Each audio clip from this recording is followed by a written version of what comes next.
மக்களால் நான், மக்களுக்காகவே நான். துணிச்சலான சாதனை பெண், நிகரற்ற அரசியல் தலைவி, பல பெண்களின் ரோல் மாடல். இப்ப இருக்கும் பெண்கள் கூட ஆசைப்படுவது அம்மா மாதிரி வாழணும் அப்படின்தான். தமிழக மக்களால் அம்மா என போற்றப்படுபவர் முன்னாள் முதல்வர் செல்வி ஜெயலலிதா அவர்கள் மட்டுமே. அவரை பற்றி இன்று பார்ப்போம். கவலையின்றி சுவாசியுங்கள். உலகின் தலை சிறந்த மருத்துவர்கள் உங்களுக்கு சிகிச்சை அளிக்கிறார்கள். நுரையீரல் அறுவை சிகிச்சையில் உலக விகிதத்தை விட அதிக வெற்றி. நீங்கள் புகைப்பிடிக்கும் பழக்கம் உள்ளவரா? ஆண்டுக்கு ஒரு முறை லோ டோஸ் சிடி ஸ்கேனில் பரிசோதித்து உங்களையும் உங்கள் குடும்பத்தாரின் பாதுகாப்பை உறுதி செய்து கொள்ளுங்கள். ரூபாய் 5000 மதிப்புள்ள பரிசோதனை ரூபாய் 2500 மட்டுமே. தங்கம் மருத்துவமனை, நாமக்கல் மற்றும் கான்பூர். அம்மா செல்வி ஜெயலலிதா அவர்களின் இயற்பெயர் கோமலவல்லி. இவங்க பிப்ரவரி மாதம் 24ஆம் தேதி 1948ஆம் ஆண்டு மைசூர்ல பிறந்தாங்க. அவங்களுக்கு 2 வயதா இருக்கும் பொழுதே அவரது தந்தை ஜெயராம் மறைந்து விட்டார். தன்னோட 2 குழந்தைகளையும் வளர்ப்பதற்காக அவங்களோட அம்மா தாயார் வேதவல்லி அவங்க பின்னால திரைப்பட நடிகை சந்தியாவா நம்மளுக்கு அறிமுகமானாங்க. சந்தியா என்ற பெயரில் திரைப்படங்கள்ல நடிக்க தொடங்கினாங்க செல்வி ஜெயலலிதா அவர்களுடைய அம்மா. திரைப்பட வாய்ப்புக்காக சந்தியா அவர்கள் தனது சகோதரி வித்யா அவங்களோட வீட்டுக்கு சென்னைக்கு வந்துடுறாங்க. குழந்தைகள் தாய் வழி உறவு அவங்க கிட்ட வளர்றாங்க. அந்த வகையில தான் அம்மா செல்வி ஜெயலலிதா சில காலம் பெங்களூர் பிசப் காட்டன் பெண்கள் மேல்நிலை பள்ளியில பயின்றாங்க. சிறிது காலத்துக்கு பிறகு குழந்தைகளை தன்னுடனே சென்னைக்கு அழைச்சிட்டு வந்துட்டாங்க. அப்பொழுது அம்மா அவர்கள் சென்னை பிரசிடென்சி கான்வென்ட் பள்ளியில பள்ளி படிப்பை தொடர்றாங்க. 1964 மெட்ரிகுலேஷன் படிப்பை முடிக்கல பள்ளியின் முதல் மாணவியா மேற்படிப்புக்காக அரசு உதவித்தொகையுடன் வெளிவந்தவர் நம்ம செல்வி ஜெயலலிதா அவர்கள். அந்த குடும்ப சூழல் காரணமா மேற்படிப்பை தொடர முடியாம ஆகிவிட்டுச்சு. பொருளாதார சுமை காரணம். சந்தியாவின் வற்புறுத்தல் திரைப்படங்கள்ல நடிக்க தொடங்குறாங்க அம்மா அவர்கள். 15 வயதிலேயே பள்ளி படிப்பை படித்து கொண்டிருக்கும் பொழுதே நடிக்க வாய்ப்பு வந்துவிட்டது. செல்வி ஜெயலலிதா அவர்கள் முதல் படம் 1966 வெளியில வருது. அது ஒரு ஆங்கில திரைப்படம்.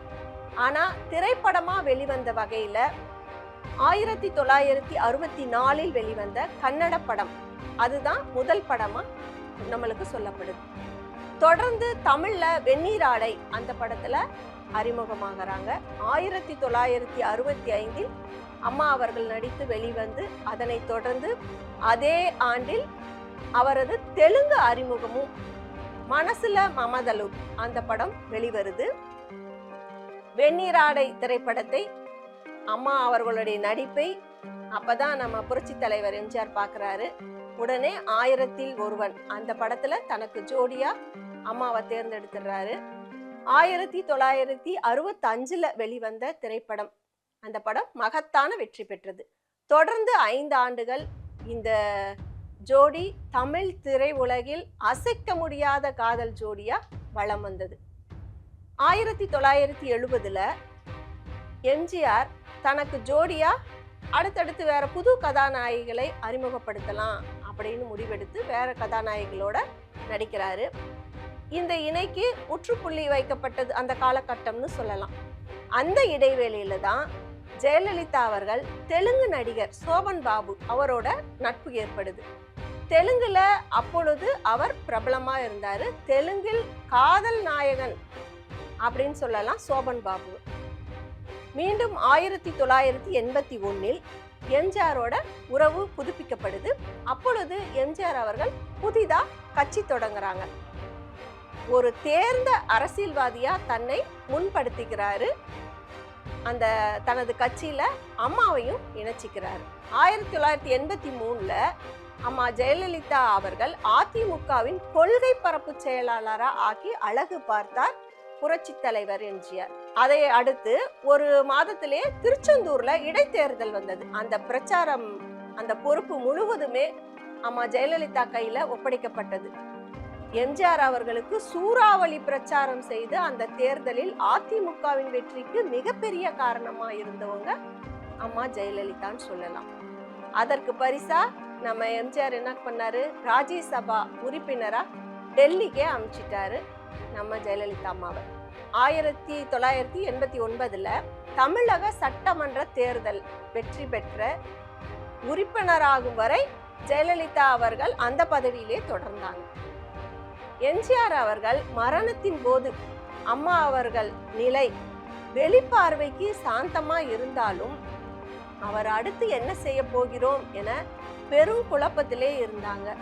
ராஜாஜி மண்டபத்துல பொதுமக்கள் அஞ்சலிக்காக எம்ஜிஆர் அவர்களின் உடல் வைக்கப்பட்டிருந்த போது எம்ஜிஆர் அவர்கள் தலைமாட்டில் தொடர்ந்து ஒரு நாள்னே சொல்லலாம் நின்றுட்டே இருந்தாங்க நம்ம செல்வி ஜெயலலிதா அம்மா. அப்பொழுது ஜானகி அம்மா அவர்கள் ஆதரவாளர்கள் காதில் கேட்க முடியாத வார்த்தைகளால செல்வி ஜெயலலிதா அவர்களை பேசினாங்க. அதெல்லாம் அப்ப பெரும் பேசும் பொருளா இருந்தது. ஆனா அம்மா அப்ப கூட என்ன பண்ணாங்க, எம்ஜிஆர் தனது குரு அப்படின்னு நினைச்சு அந்த பேச்சுக்கெல்லாம் எதுவுமே சொல்லாம தொடர்ந்து அந்த அஞ்சலி செலுத்துறதுலயே இருந்தாங்க. எம்ஜிஆர் அவர்கள் உடல் இறுதி பயணத்துக்கு இராணுவ வாகனத்துல ஏற்றப்படும் பொழுது அந்த வாகனத்துல ஏறும் பொழுது அவங்கள சொல்ல முடியாத வார்த்தை காலால எட்டி உதைச்சாங்கன்னே சொல்லலாம் ஜானகி அம்மா ஆதரவாளர்கள். அப்பொழுது அண்ணா திராவிட முன்னேற்ற கழகத்தில் இருந்த எம்எல்ஏ ஒருவர் அந்த வண்டியிலிருந்து அம்மா அவர்களை கீழே தள்ளினார். அதெல்லாம் ரொம்ப தப்புன்னு அப்பெல்லாம் பேசணும். ஒரு பெண்ணை அப்படியெல்லாம் பண்ணக்கூடாது அப்படின்னு பேசுகிற அளவில் இருந்தது. நம்ம எல்லாம் அதை தொலைக்காட்சியில் நேரடியாகவே அப்போ பார்த்துட்டு இருந்தோம். அந்த கலவர சூழலே ஏற்பட்டது அந்த இடத்துல. அப்போ ஜெயலலிதா அம்மாவை பாதுகாப்பாக காவல்துறையினர் அவங்க வீடு வரைக்கும் அழைச்சிட்டு போய் விட்டாங்க. அதன் பிறகு அகில இந்திய அண்ணா திராவிட முன்னேற்ற கழகத்தின் சிறந்த தலைவராக அம்மா அவர்கள் உருவெடுத்தாங்க. தமிழக வரலாற்றில் எதிர்கட்சி தலைவராக ஒரு பெண் அமர்ந்தது அதுவே முதல் முறை. அதை தொடர்ந்து 6 முறை முதல்வராக இருந்துட்டு வந்தாங்க நம்ம அம்மா. அரசியல் வாழ்க்கையில் ஊழல் குற்றச்சாட்டுகள், சொத்து குவிப்பு வழக்கு, பெண்கள் மற்றும் குழந்தைகள் நலம் சார்ந்த அரசின் பல்வேறு திட்டங்கள், பிற மாநிலங்களும் பாராட்டும்படி ஏழை எளிய மக்களுக்கான உதவி திட்டங்கள் என பாராட்டும் தூற்றுதலும் பல்வேறு மேடு பள்ளங்களை கொண்டதாக இருந்தது இவரது அரசியல் பயணம். அம்மா அவர்கள் அமுல்படுத்திய அனைத்து மகளிர் காவல் நிலையங்களே அப்பதான் மேம்படுத்தப்பட்டது அப்படின்னு சொல்லணும். அம்மா உணவகங்கள் அப்போதான் திறந்தாங்க. இன்னைக்கு நம்ம புயல்ல தத்தளிக்கும் பொழுது இந்த அம்மா உணவகங்கள் இலவசமா உணவு வழங்குது. இன்னைக்கும் அந்த அம்மாவை நம்ம மறக்காம இருக்கிறோம். அந்த அளவுக்கு வளர்த்து விட்டவங்க அம்மா. தொட்டில் குழந்தை திட்டம், இது பெண் குழந்தை கொல்றது அதை தடுத்ததுன்னே சொல்லலாம். அந்த காலகட்டங்கள்ல பெண் குழந்தை கொலைய ரொம்ப நடந்துட்டு இருந்தது.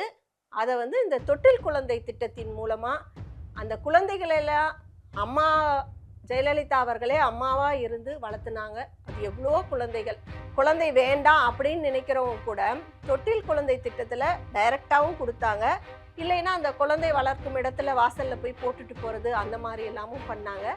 பெண் குழந்தைகள் இந்த அளவுக்கு இப்ப இருக்கிறாங்க, பெண்களின் விகிதம் அதிக அளவுல தமிழ்நாட்டுல இருக்குது அப்படின்னா இந்த பெண் குழந்தை திட்டம் ரொம்ப முக்கியமா இருந்ததுன்னு சொல்லலாம். அந்த அத்தனை குழந்தைகள் வளர்ப்பிலும் அவங்க அம்மா போற்றும்படி இருந்தாங்க. அம்மா என்ற சொல் இருக்கும் வரை ஜெயலலிதா அவர்கள் உயிர் வாழ்ந்து கொண்டுதான் இருக்கும். சொத்து குவிப்பு வழக்கில் அவர்கள் குற்றவாளி என சிறப்பு நீதிமன்றம் தீர்ப்பளித்த போது கூட பெண்கள் வெகுவா ஜெயலலிதா அம்மா அவர்களை ஆதரிச்சாங்க. அம்மா அவர்களின் மரண செய்தி கேட்டு பல யுகங்களுக்கு பிறகு ஒரு அரசியல் தலைவிக்கு இவ்வளவு அழுகுரல், கட்டுக்கடங்காத அழுகை ஒலி தமிழகத்தில் ஒலித்தது.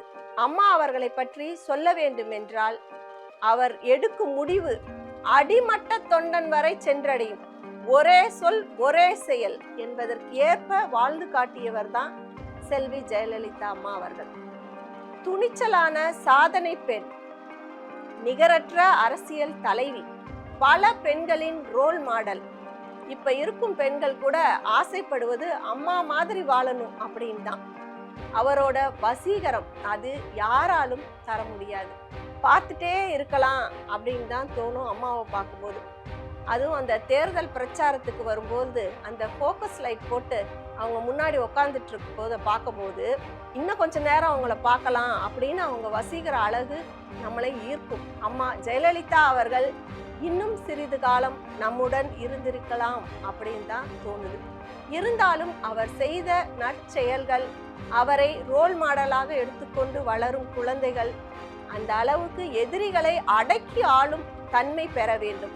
பெண்கள் முன்னேற்றத்திற்கு ஒரு எடுத்துக்காட்டா வாழ்ந்தவர் தான் அம்மா ஜெயலலிதா அவர்கள். அம்மா அவர்கள் சொன்னதிலே இன்றும் நம்முடன் இருப்பதுன்னு பார்த்தோம்னா அவங்க சொன்ன சொல் தான், மக்களால் நான், மக்களுக்காகவே நான்.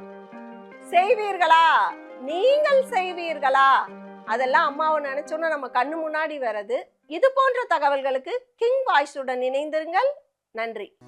கவலையின்றி சுவாசியுங்கள். உலகின் தலை சிறந்த மருத்துவர்கள் உங்களுக்கு சிகிச்சை அளிக்கிறார்கள். நுரையீரல் அறுவை சிகிச்சையில் உலக விகிதத்தை விட அதிக வெற்றி.